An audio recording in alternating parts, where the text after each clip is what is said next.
Today we are talking about big data versus privacy. Let's start with the definitions.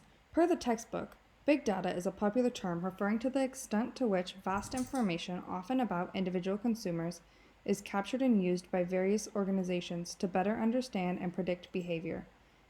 Privacy is a state or condition of being free from being observed or disturbed by other people. Database marketing is the process of building, maintaining, and using customer databases and other databases for the purpose of contacting, transacting, and building customer relationships. These databases have many uses. The first is to identify prospects.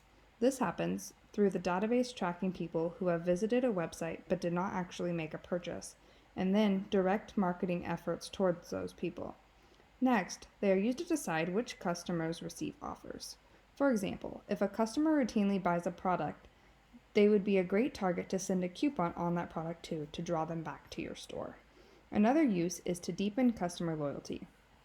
As you use your database, you can build connections with your customers and make them feel valued by wishing them a happy birthday or offering deals for large life events. Next, it can be used to reactivate customer purchases. If someone has historically routinely purchased from you and they haven't made a purchase in a while, you could send them that email that we have all gotten that says, "We miss you, come back to our store, here is a discount." Finally, database marketing is used to avoid serious customer mistakes. On this one, the textbook discusses a bank who charged a man a late fee on his mortgage. When they assessed this fee, they failed to realize the man was the owner of their largest depositing business. By assessing this fee, they upset the man enough. He took his and his business's banking elsewhere. The $20 fee was not worth the cost of losing their biggest depositor. Now on to privacy.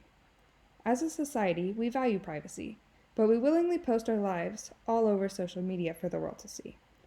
So, if we're willing to share so much info about ourselves, why do we get so upset about companies gathering data on us? The difference is, when we are posting, we are providing information willingly, where when we are being data mined, it is usually without our knowledge. In the US, we have a right to privacy. It is still a highly debated topic of whether or not non-consensual data gathering is constitutional. In order to make consumers feel like their privacy is being respected, marketers and business organizations need to focus on trust, personalization, and control. Trust is valuable because when it is established, people are more willing to share information. Personalization helps by targeting gathering efforts to get consumers to willingly give information by asking about things they are interested in. Control helps to establish trust as people like to know that they have a say and get to make decisions about their privacy and what information can be gathered. Now for some examples. Apple is one of the best examples of valuing customer privacy. They declined backdoor access into the phone and accounts to the FBI of known terrorists. While it was a criminal whose information was being requested, providing that info would have damaged the trust they had worked so hard to establish. Google, on the other hand, is less focused on consumer privacy. They will read through emails in your Gmail accounts in order to better target ads to you and modify your search results.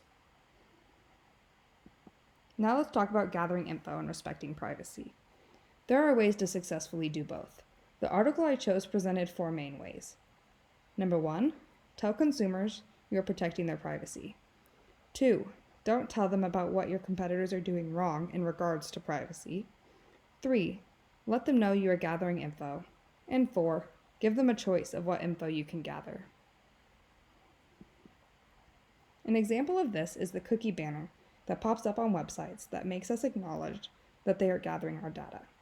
By clicking accept on that little banner, we are giving the website permission to gather our data. This banner is required by law to gather data. This is recent legislation that addresses the data against privacy debate. Now for the questions. Is collecting information about people without their consent ethical? And what is the balance between respecting privacy and taking advantage of available information? Let's talk more about the first one. Is collecting information ethical?